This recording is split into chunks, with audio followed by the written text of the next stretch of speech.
presentation of TFNN.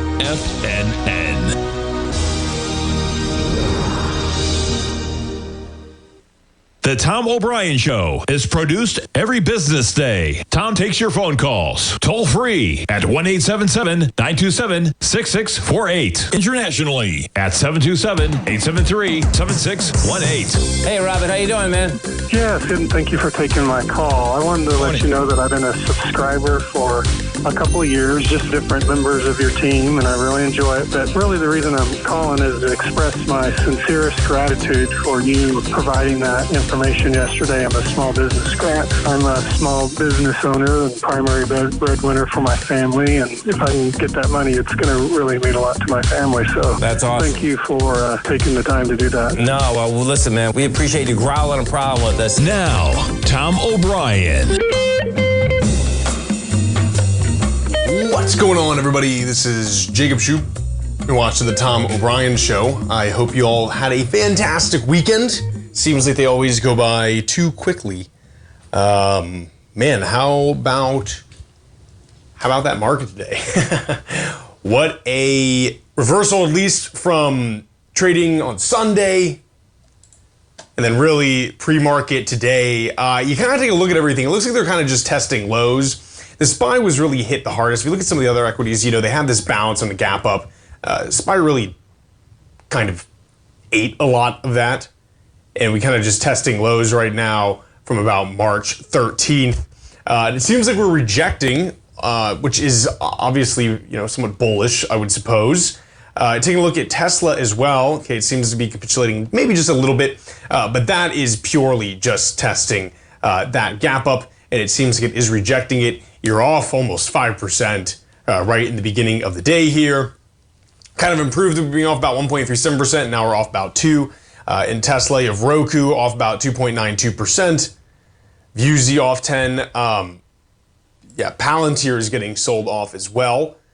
So we'll see if this is kind of, again, a bounce off of, really, you're right around before you launched up, right? So this isn't anything necessarily insane. Of course, there's a lot of conversation around the yen carry trade unwinding. Japanese stock market obviously was hit pretty heavily last night. Things seem to be kind of improving just a little bit. The yen giving back some of its gains that it was having earlier. What's that trading at? Is that 6Y or 6J, I'm assuming? Yeah. So your yen futures just a little bit off currently. Speaking on that, the dollar remains somewhat strong up at 104.20. And then your 10-year yields are coming off just a little bit. I believe they're around 4.3 earlier this morning. Let's take a look what they are now. Yeah, about 4.23. So that's nice kind of movement. I think you're trading about 4.3 earlier this morning. You have the SPY trading up about 0.37%. Composite clearly getting hit quite a bit. That did clear its lows from around March 13th. Looks like it's probably not going to rebound above that level today, but we've seen insane stuff in the last hour of trading. And it looks like it's testing that September 6th level. There's a lot of conversation around everything with data centers right now, okay? Obviously, NVIDIA's off about 203%. I believe you traded around 104 earlier. You had a low about 103.46 in NVIDIA. Even taking a look at Amazon, right? This is an interesting kind of thing, with your Magnificent Seven. And, in theory, and we were kind of talking about this as well, right? Where the Magnificent Seven was getting all of, the attention, right? And we had posited, potentially, you're going to start seeing that breadth between the Magnificent Seven and, let's say, the rest of the S&P 500, the unmagnificent 493 or whatever the heck, you might see that breadth narrowing this year. And it seems like we're kind of seeing something a little bit similar with that. But it was kind of interesting. Someone had been talking about, let's take a look here, where Amazon is trading back, not much higher than where you were in like 2021. Obviously you had this massive kind of sell-off in December 2022, and they're saying that that is a good sign that this equity is undervalued. And my kind of problem with that, I think, is that we have been seeing, at least on the last yearlies, still some growth in these equities, especially ones that are involved with cloud, but you're seeing a contraction in that growth, right? And it may be that, you're starting to, it seems like we're going to be in a higher interest rate environment for much longer. I personally think, if there's any rate cuts this year, it'll be like one or something. I don't see what the reason for a rate cut would be currently, because things still seem to be functioning relatively well, all else equal. Of course, all else is not equal. Does that kind of environment support super high PEs, right, in tech companies? And argue they probably don't. And I'm not saying Amazon now is flat and sells off from here, but I just, for some reason, I just don't really like that comparison. It's like, hey, you're trading back to 2021. This is highly undervalued. And definitely Amazon has grown. But if you remember kind of that time period in 2021, there was a lot of speculation in these stocks, especially in tech in particular. And now there's a big question around, kind of the feasibility of these large data centers, right? And does the CapEx really make sense? And does the, output kind of justify that CapEx? So, we'll kind of see what happens with that. For the past few months, I've not been bearish against NVIDIA, but I definitely haven't been, hyped on it like I think a lot of people kind of are. This chart is kind of, rough. What I do think is very interesting in NVIDIA is them kind of expanding their product line, right? So, obviously they're sticking with these kind of GPUs, and they have, what is perceivably a decent moat because everyone is used to the CUDA system. I'm in the camp that in the future AI or whatever these large systems are going to be are probably not going to be as dependent on GPUs as they seem to be now. I think, again, you could see things like DeepSeek kind of proving that. I don't think that DeepSeek or any kind of distilled AI necessarily needs to use GPUs. And I definitely see a realm where, kind of things like AVG, like Broadcom essentially, kind of the stuff that they make with the ASICs is a lot more appealing. I think Google's TPU is very interesting. Again, this is more energy efficient, right? But all of this is kind of just speculation going forward. So, but as it stands now, I think NVIDIA probably bounces a little bit off this level. I think it's still, a pretty dominant equity. They're still pretty integral to this build out. And again, I think this is just a lot of questioning whether or not these data centers kind of make sense at the magnitude they are currently. I do like them expanding into things, like what they're doing with GM and EVs. I think that's very forward thinking of NVIDIA. So, obviously you can't ignore it. But to me, it doesn't seem like this is like the absolute buying opportunity. But folks, stay right there. We'll be right back.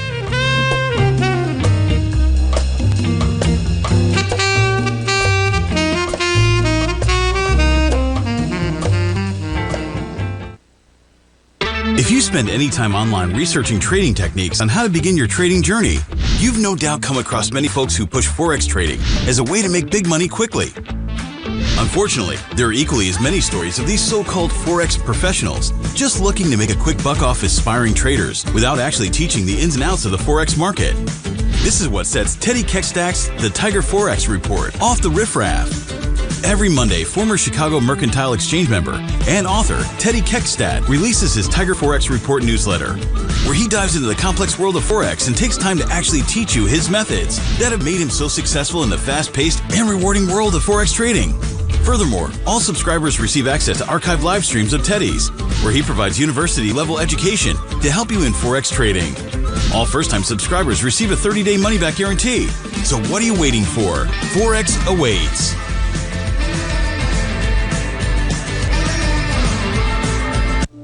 The reality is that navigating financial markets can be risky. Markets can be chaotic and difficult to understand. Having the latest market advice can help you turn this chaos into a key for creating winning trades. At TFNN, we understand that it can be hard to find reliable market news. That's why each of our market experts offers their very own market newsletter, a must-have tool for every trader out there striving to find an edge in today's markets. TFNN newsletters cover every aspect of the markets so you can analyze the market before you trade. Try any of our great newsletters risk-free with our 30-day money-back guarantee. Just visit the Newsletters tab on the front page of TFNN.com. TFNN, educating investors. Are you ready to take charge of your financial future? TFNN is your gateway to the world of trading and investing. Whether you're starting out or scaling up, TFNN empowers traders and investors of all skill levels with top-notch investing systems, strategies, and techniques. It's time to protect and grow your money with insight you can trust. Join us live Monday through Friday during market hours for exclusive content that moves with the markets. At TFNN, we bring the trading floor to you. Our seasoned hosts are here to answer your calls and questions live on the air. Check out the Tiger's Den for just $1 and follow us on YouTube and become part of our vibrant community. And remember, at TFNN, we're so confident in the value we provide that we offer a 30-day money-back guarantee on all new premium newsletter subscriptions and services. You have absolutely nothing to risk, so why wait? Tune in live to Tiger TV and transform your trading journey, because when you know better, you invest better. Join us and experience the difference today. TFNN, educating investors. Welcome back, everybody. Unfortunately, we don't have Steve Rhodes on today, but he will be on next Monday. Of course, you can catch him tomorrow at 11 a.m. Eastern Time as well, right here on TFNN. Another thing I'm kind of, depending on where we close here on NVIDIA, you've been making lower highs and lower lows, right? So, if we close below that 104.83 level, that's not to say NVIDIA doesn't experience, another bounce to 110 or something like midway around this level. But, again, you're thinking about, look at the composite. It's getting kind of hit here while everything else is doing a lot better. Obviously your SPY's up 0.52%. And taking a look at Tesla, this is, oh, wow. This is just volatile, it seems like. Because I was looking at this was off 3% during the break. If this closes below that gap, that's now, kind of breaking that resistance there. I don't know. I think there's just probably more appealing things. Let's take a look at gold. Now, this is starting to get a lot of attention. Okay, so usually when the cat's out of the bag, I try to not add any more to position. That's just a personal thing. Of course, I'm just sharing, my thoughts on this kind of stuff. You've had some strong pushes to the upside, right? You have a nice gap there that you absolutely can fill. Not saying that it will, but now you're starting to get a lot of attention in the news cycle. Your big retail traders who are kind of used to just pumping things like Palantir and NVIDIA are starting to catch on. And sometimes I can use that as near term, kind of topping signals in a way, because a lot of these guys, you just inverse them and it works out. But obviously that's not a thesis, but regardless, it's starting to get a lot of attention, and you're starting to see these smaller miners kind of pop off. And shout out to Tom O'Brien with Vista Gold and Fred Ernest over there as well. You're up 10.79%, some fantastic volume. If we get any kind of pullback like we saw, March 10th after this solid volume to the upside, this is probably something I will try to take a position in. You're smacking, your highs that you saw here in October. And so it's nice to see these junior miners start waking up, right? And that's the cycle that, Tim Ord has been talking about, Tom O'Brien was talking about, right? And he really believed in this company quite a bit. So it's nice to see this getting some attention. Of course, some of your other, rare earth guys here, I said rare earth, not necessarily rare earth, but Northern Dynasty has been doing quite well recently, up 3.58%. You've had some volatility at the top, but it really hasn't retested that kind of gap up at all. Volume is kind of getting sucked out a little bit, any move to the upside. But my point being is you're starting to see some of these Now, Vista Gold is Australian, and that's one thing that's a gold play. Northern Dynasty is going to be some more of these what are called critical minerals, right? And this is stateside. So you're starting to see this kind of wake up. And I think it's because like these are industries that, and again, we should separate, looking at gold versus things like critical minerals and like Northern Dynasty. I mean, gold makes sense entirely because it's uncertainty, right? There's too much uncertainty in the market. Where do you put this stuff, right? And you're starting to see it kind of, like sovereign risk, or at least there's a perception of sovereign risk in the U.S. So why buy bonds in that area, or why even get into the equities? Of course, I think Europe is a little bit overbought right now, and kind of the same with China. I think these not maybe overbought, but they're just bought. So is there much more to go up there? Probably not right now, at least in my opinion. And so you take a look and say, hey, I mean, these junior gold miners are the ones that pop when you get some solid, persistent movement to the upside in gold, and it's this true move and it stays up there, right? I mean, you even have silver. I mean, you're off a little bit, 1.16%, but you're at 34.76. That's nice movement to the upside for silver, and it's sticking up there. And copper still is refusing to go down below that $5 level. So I kind of see why this was an attractive trade for a lot of people. And, we talk about Goro and this poor thing. I mean, you're off 6.31%. Very tough. Now, you don't have a ton of volume here, especially when you're talking about movement to the upside in Goro, but you have earnings today, and that's going to matter quite a bit. Depending on kind of what their forward guidance is, are they going to start benefiting from this increase in the spot price, right? Now, of course, you have a lot of variables looking at these mining companies. What does it cost to get it out of the ground? Have they signed any contracts to the extent that they're not going to get to necessarily immediately benefit from this increase in the gold contract? So, I mean, these are all things that are kind of business dependent, but we'll definitely see what happens. But with your smaller stuff, I mean, Vista Gold running is amazing. What I saw as well is you had some larger miners. Even Harmony's doing quite well today, up 4.52% again after a massive gap up. You had that major push for the larger miners. And then the day after, which is today, you get some of your smaller guys. Let's take a look at what, we can take a look as well with JNUG. These are leveraged ETFs for the small miners. You have 1.25% right now for JNUG. Some interesting stuff. Let's take a look. We'll move a little bit over into the EVs, of course, talking about Tesla. This is retesting the gap, right? So you can absolutely try to get, another test of whatever this high is here. I am still,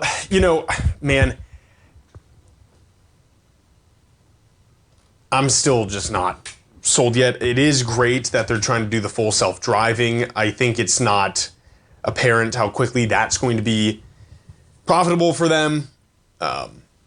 You've heard my spiel on Tesla plenty of times. But you're trading at 259.11 right now. So you had the CEO of Lucid say they've seen a massive uptick in orders. Most likely, I would assume this is from people who were Tesla owners and are no longer pleased with management over at Tesla, but they don't want to get off of EVs. So you're seeing something like Lucid get a lot of attention there, Rivian as well. I still get like a little bit concerned. Well, here, let's just even take a look. Okay. All right.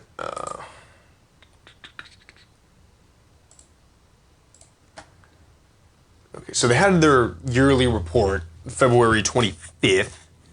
I just kind of want to take a look at like revenues for it. I still think the macro environment is not favorable for EVs. I mean, you even have Trump to the extent, and that's not to say that they will be that way forever, or you'll see these massive cuts to anything that was kind of subsidizing EV growth. But I mean, Trump has like been very negative towards EVs. Let's take a look here. I've got to find. Oh, come on.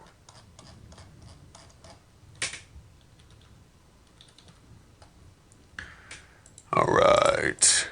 I mean, you have even like larger entities kind of echoing what I'm saying in a way, especially with things that go into EVs, like battery powertrains, right? So you're looking at some things like in silicon carbide, and that's a really great,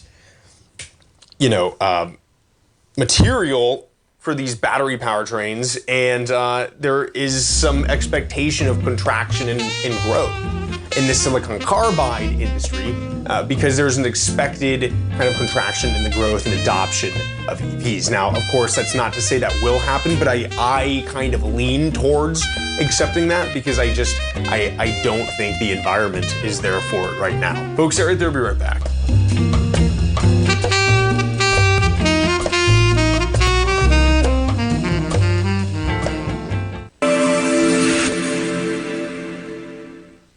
Many trading newsletters attempt to focus on a narrow set of equities or commodities.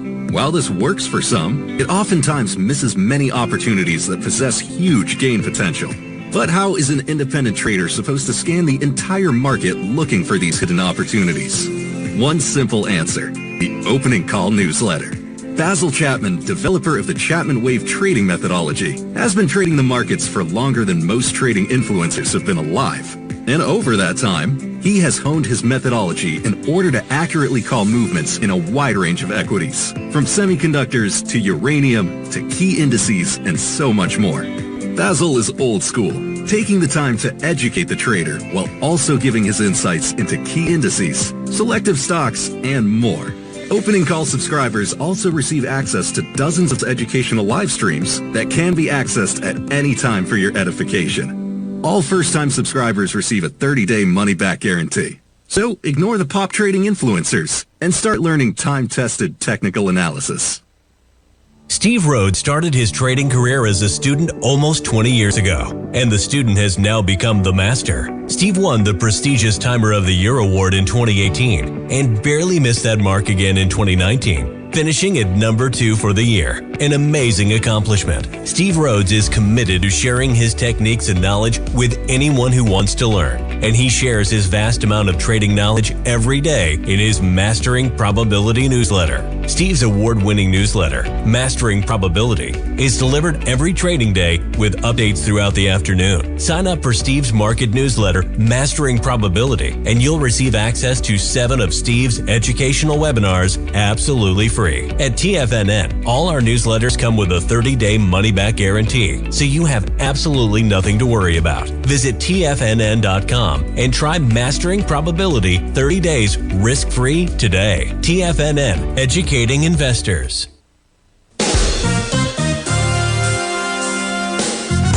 This year has already been a wild ride for the market. We started off heavily in the red, traversed back to all-time highs, and we now have a trade war looming.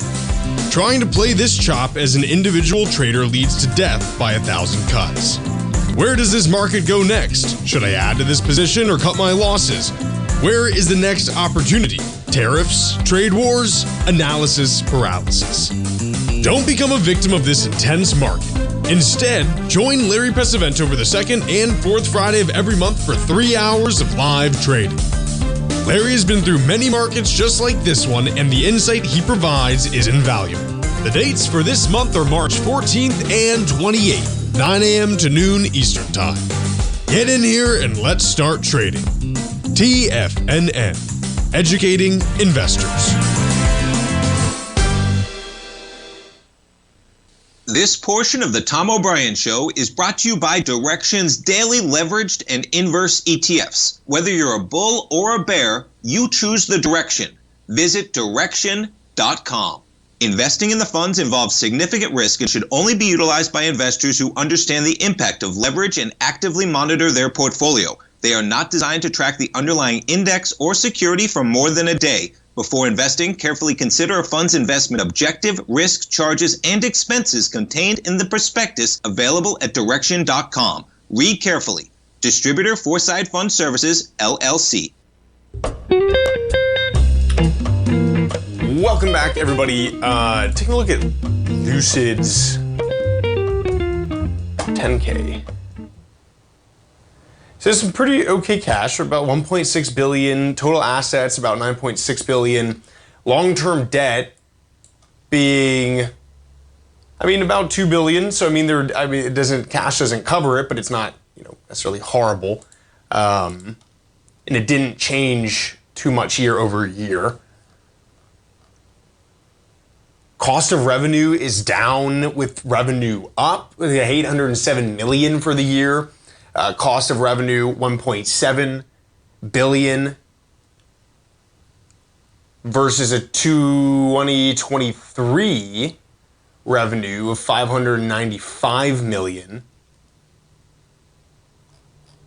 Am I reading this right?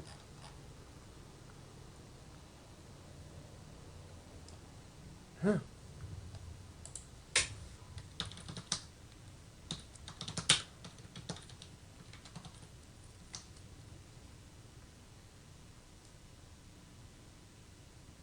Yeah, 807 million. But I mean, yeah, it's in the thousands.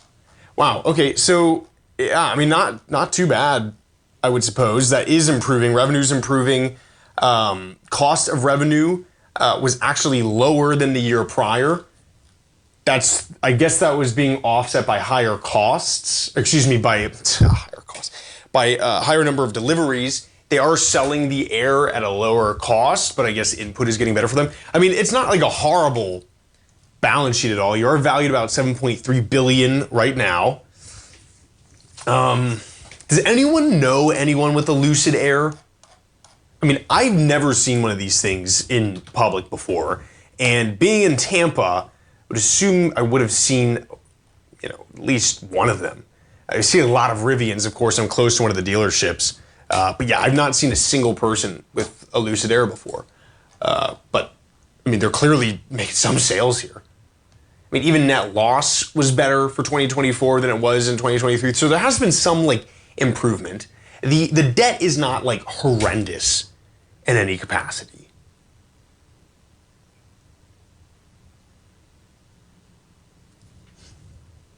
I'm curious, what is, 39 billion. Swelling. 5 times. I mean, I don't know. Again, it's not super appealing, and I mean, I think it is. It's a decent 10K, right? Especially compared to the year prior. I just don't. Maybe I'm just biased against EVs right now, and I don't kind of trust that you'll see some. And now again, you are in kind of a growth phase for Lucid. So you might just continue to see increases as people are interested in the Lucid Air and are, kind of not used to it. I mean, it's clear people are buying them. Let me look these up as well. Lucid Air. So 69,900 MSRP. I think that looks like it's starting. It gets fantastic ratings. Good, man. Edmunds gives it an 8.4 out of 10. I mean, it looks slick, I guess. What do you guys think? And again, I like improving revenue and lower costs to get that revenue. I think that's solid. I mean, really it is. To make 300 million more, roughly speaking, 300 million more than a year prior, and then spend less, to get that revenue is pretty decent. And I think it's a cool looking car. But, I mean, do they have, again, this is being valued at $7 billion. So, I mean, they could get larger market share. I don't know. I just think it's a kind of a tough market for EVs. Is essentially what I'm saying. It is a pretty good looking car, though. And I'm not paid by Lucid at all. This is just my personal opinion. Look at that. Anyways, yeah. If anyone knows anyone who has them, just let me know. I mean, they get fantastic reviews. Okay, let's kind of move on here just a little bit. Take a look at CoreWeave. This is the crux of this data center issue we're having. So you're 7.84. Man, that's tough. 12 billion market cap. This is trading off 8.12%. They're saying this is nice, right? You're having some analysts saying it's just the equity itself. But the problem is that this is being used kind of as a proxy for the entire data center space. We can take a look at Nebius, and I haven't looked at it since maybe about noon, but you were off pretty significantly in Nebius. Yeah, off 5.27%. And they're in a far better position than CoreWeave is, right? This was what I was a little bit worried about with Nebius, which is why I really got myself out of a lot of it, at least in the short term, that you're ahead back down to this 20 level. I mean, you're kind of breaking that gap up. The volume doesn't look as intense today, but I get concerned that this whole sector gets toxic. I mean, even look at like TSS Incorporated, which, I mean, had fantastic earnings, and the growth seems to continue. This is insane, off 31.99%. And it is great earnings. Everyone's kind of trying to, okay, the margins might be tight for what they're doing right now, but you think about it in the future where they're going to have a lot more revenue coming from the upkeep of these servers. Like it is an interesting deal.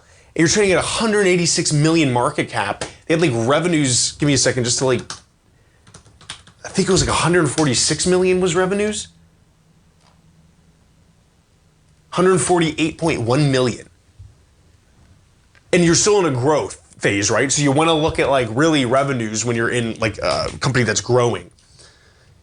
I mean, I think this is like kind of an overreaction in some capacity. I mean, can you imagine? And listen, I get it. I'm the first one to tell anyone that it's liquidity that drives all the markets, and there's fear that that's going to, if there's fear in the market that liquidity leaves, and you don't get so much motion on, especially on some of these smaller kind of like, let's say, more speculative growth stocks.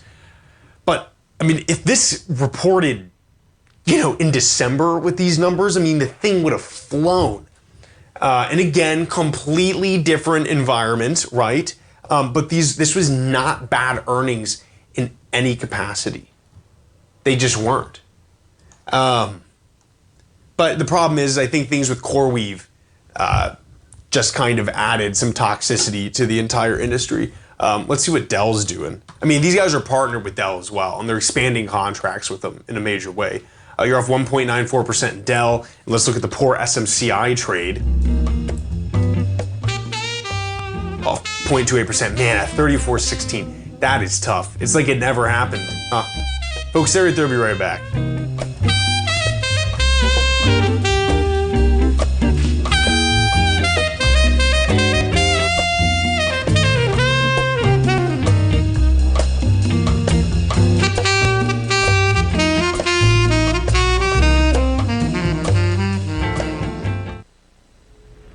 If you're looking for potential trading setups in the stock market, then Rocket Equities and Options Report is a newsletter you should try. Tommy O'Brien delivers options and equity trades when the markets present them, using a combination of fundamentals and technicals. Sign up for Rocket Equities and Options Report today with a 30-day money-back guarantee, so you have nothing to risk. For all the details and to start your subscription today, visit the front page of TFNN.com. TFNN, educating investors. For traders who crave risk, Direxion's daily leveraged and inverse ETFs provide opportunities to magnify short-term perspectives with up to 3 times a daily leverage, utilize bull and bear funds from both sides of the trade, and trade through rapidly changing markets.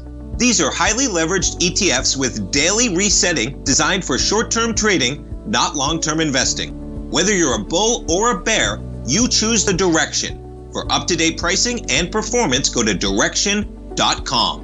Investing in the funds involves significant risk and should only be utilized by investors who understand the impact of leverage and actively monitor their portfolio. They are not designed to track the underlying index or security for more than a day. Before investing, carefully consider a fund's investment objective, risk, charges, and expenses contained in the prospectus available at Direxion.com. Read carefully. Distributor Foreside Fund Services, LLC. The reality is that navigating financial markets can be risky. Markets can be chaotic and difficult to understand. Having the latest market advice can help you turn this chaos into a key for creating winning trades. At TFNN, we understand that it can be hard to find reliable market news. That's why each of our market experts offers their very own market newsletter. A must-have tool for every trader out there striving to find an edge in today's markets. TFNN newsletters cover every aspect of the markets so you can analyze the market before you trade. Try any of our great newsletters risk-free with our 30-day money-back guarantee. Just visit the Newsletters tab on the front page of TFNN.com. TFNN, educating investors. TFNN has launched the Tiger's Den. Hosted at Discord, TFNN has been educating traders for more than 20 years with live programming hosted by a variety of professional traders during market hours. The Tiger's Den, available to all tigers and tigresses for just $1 for the year. There's no catch or added costs when you join our community of traders. Sign up today and become a part of this educational community of traders. Just visit the front page of TFNN.com. This program is brought to you by Vista Gold, traded on the NYSE American and TSX under the symbol VGZ. Tom O'Brien. All right, yeah. So I guess Lucid also has, they're going to start delivering. Goodness, going to start delivering their SUV in April as well. I guess from what I'm seeing, you have a lot more Lucids on the West Coast. Yeah, this will be cool to see. I mean, it's an interesting looking vehicle. This is the SUV. And then people saying people love their Lexus EVs. Yeah, I mean, and that's another thing too, right? A lot of your like traditional, combustion guys are starting to do electrics, right? I mean, VW's partnering with Rivian to do that, to use their OS. This is cool. I mean, I don't know if I would drive the Gravity, but it'll be interesting to see kind of how many sales they get. I mean, they look cool. You know, I have a buddy who has we play pickleball in the morning, because I guess I'm at that phase of my life now. And he has a Hyundai, like, I believe it's the Ioniq, which is kind of neat. Yeah, this is cool. We'll see what happens. Interesting interior for sure. You know, one of the things I saw recently, which I thought was super cool, and if I had like a bunch of kids, I would definitely do this. Give me a second. Yes, this thing. The Bug. It looks kind of goofy in pictures, but I'm telling you, in person, like, it actually has like quite the curb appeal in an interesting way. Man, that looks slick too. But yeah, you know, I mean, there's like plenty of competitors, right? In the EV space right now. Man, we should get a TFNN, Tommy, if you're listening, let's get a TFNN electric microbus. That'd be cool. All right, let's move on here. Speaking in this kind of realm, since we were talking about silicon carbide powertrains for EV batteries, we're going to take a look at Wolf doing silicon carbide. Again, I'm still waiting to see what kind of happens with this company. I am, just from my tolerance and what I'm looking at for my portfolio in the coming year, I'm not super big with EVs, but what I like in certain equities is really irrational sell-offs, okay, that, again, irrational is that operating kind of word there. This just like plummeted randomly on Friday, and they're attaching it to some news that there's uncertainty around the CHIPS Act, right? Company announced steps to strengthen its capital structure, said it continues to explore alternatives with regards to its convertible notes. This is a major sell-off, and I want to take a closer look at their convertible notes. Hopefully we can do that tomorrow, although I do have Basil and Tim Ord on. But that was quite a major sell-off just on, news of the CHIPS Act might not be there, right? I mean, they are going through kind of restructuring, and I think it's been effective for them. You're seeing, obviously, a rejection of that lower price today of, 1969. Now, you're doing this on low volume, and this still has a long way to close the gap, but I do think this equity is going to try to close, because this fear had existed, right, with the potential CHIPS Act, the position that it's in, right, that Trump might end it. So I don't know. I think this does warrant a closer look, but I wanted to put this on your radar. Of course, we have, tigers in the den that really look at this equity and have, done very well calling it at the places that they're at. And so we'll definitely follow it. And I want to take a look at what they're talking about regarding those convertibles and if it really is like a major, jeopardy for Wolf. Let's move on a little bit here. You have Red Cat earnings after the bell today. This I'll be following closely. Of course, we liked playing this equity in like November, October, when it was having some nice rallies to the upside. It would come back down and rally right back up. Trading at 492 million market cap at 574. Of course, they won some basically awards from the U.S. Army to develop that short-range reconnaissance drones. I wonder what kind of phase we're at right now in Trump's plan, because I had really anticipated much more discussion on building out border capabilities than we have heard recently. I still think that's going to be there, but it takes the upward pressure in those headlines off of companies like Red Cat, right? Now, they had abysmal earnings report last time, but that's because they kind of ceased operations to take Teal drone, which was this like consumer grade kind of drone, and move it into, I believe they're calling it Black Widow, which the Army is using. Again, not a substantial number on that tranche. I think it's the second tranche for the U.S. Army, but it'll be interesting to follow around to see what happens with Red Cat for sure. Another thing that I think is interesting about them, again, just to give you kind of an update if you're not familiar, don't remember, they did partner with Palantir, using kind of Palantir's geolocation AI. Again, one of the strong appeals and why they beat the incumbent in Tranche 1 is that they don't use GPS to know where they're at, right? So they have a bounds that they operate within, and one of the major ways, of course, to jamming little drones is by shutting off its access to GPS, and so this kind of defeats that weakness, or bolsters, the entire system against that weakness. So it'll be interesting to see what happens. But you're trading off 2.74% at 572. Again, you're kind of taking a look at it. This is a pretty strong valuation for this equity, especially when they had basically like no revenue after shutting down Teal production. I've been trying to keep track of the build out in the military for these kind of smaller platforms, and I'm just not seeing any news on it right now. So I'm assuming this is just not getting a lot of attention currently, or else you would see probably more news. So I have no position right now in Red Cat, but I will absolutely be following earnings just to see how they're doing, and we definitely will talk about that tomorrow. And then check this thing out, man. Newsmax, completely Class B shares, completely flat. Whoa, okay. This is at $68 at the beginning of the show, and it's trading at $82 right now. That is insane. That's like actively insane. You're open at $14. You had this low here. Wow.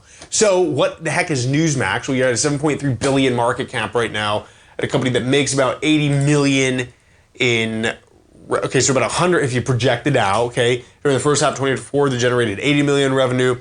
Let's just keep it steady or whatever and say 160, we can be liberal with it, give us 200 million revenue for 2024. That 80 million revenue during the first half of 2024 is up 35% year over year.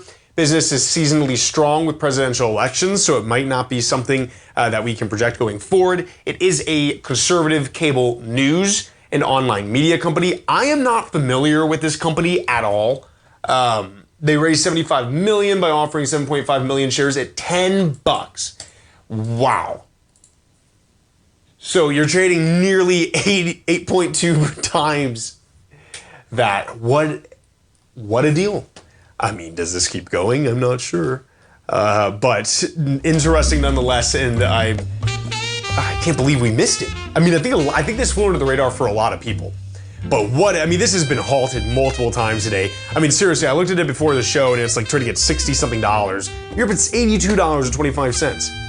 But I think this is kind of a little bit hype, if you catch what I'm saying. Folks, stay right there, we'll be right back.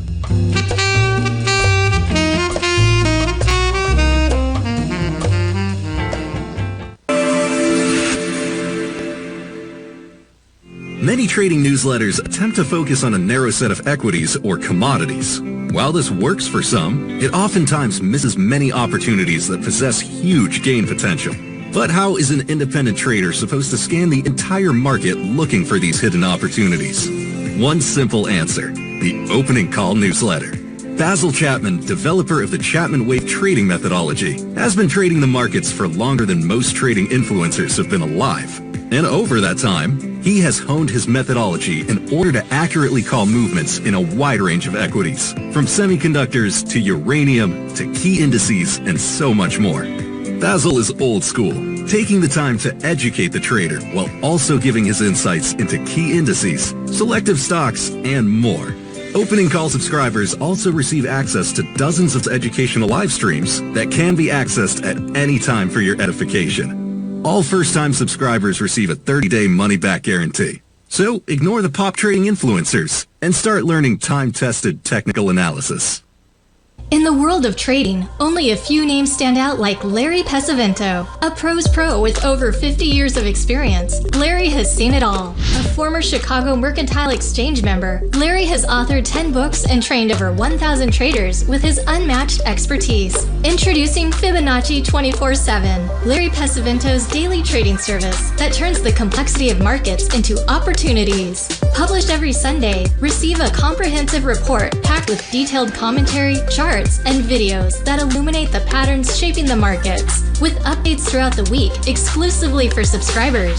Whether through charts or videos, Larry's analysis is your roadmap to navigating the markets. You can sign up now at TFNN.com for just $97. And with all TFNN newsletters backed by a 30-day money-back guarantee, you have nothing to risk. For all the details, visit TFNN.com. You'll find Fibonacci 24/7 right under the newsletters tab.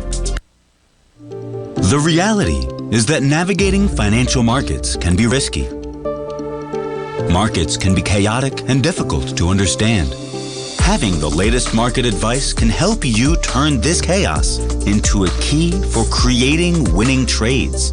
At TFNN, we understand that it can be hard to find reliable market news.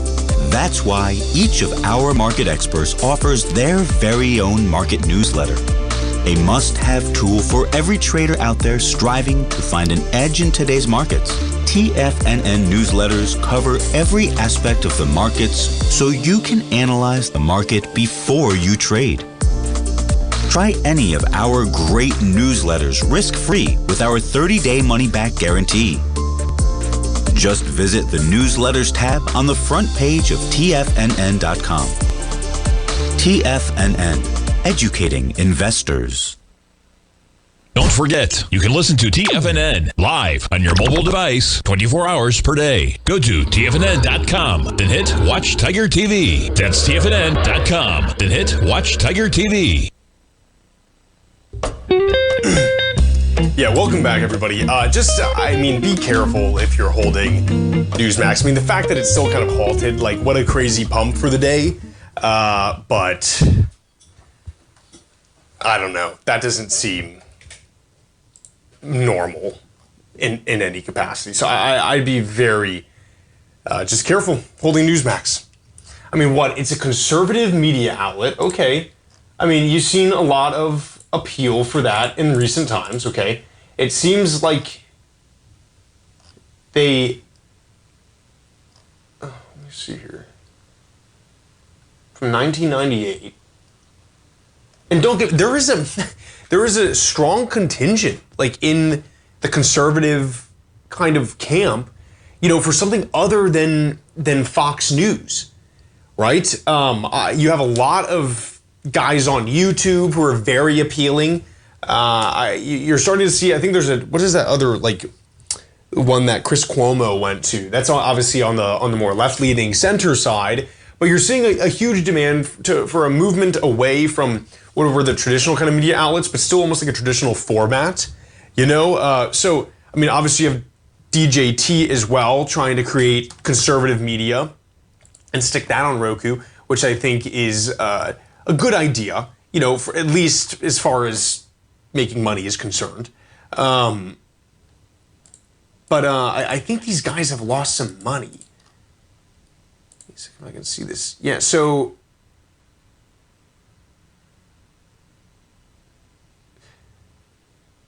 adjusted EBITDA, which adds back to litigation-related expenses. I can't find the actual report for it. Was $5 million. Net loss for the period was $56 million. Reaches 40 million Americans each month. Yeah, we're going to take a closer look at this tomorrow. I would just be careful holding this into the close because it's such a volatile. I mean, it's frozen right now. You can't really do anything. Folks, thank you so much for joining me. We'll see you tomorrow morning, 9 a.m. with Tommy O'Brien with Morning Market Kickoff. Take care.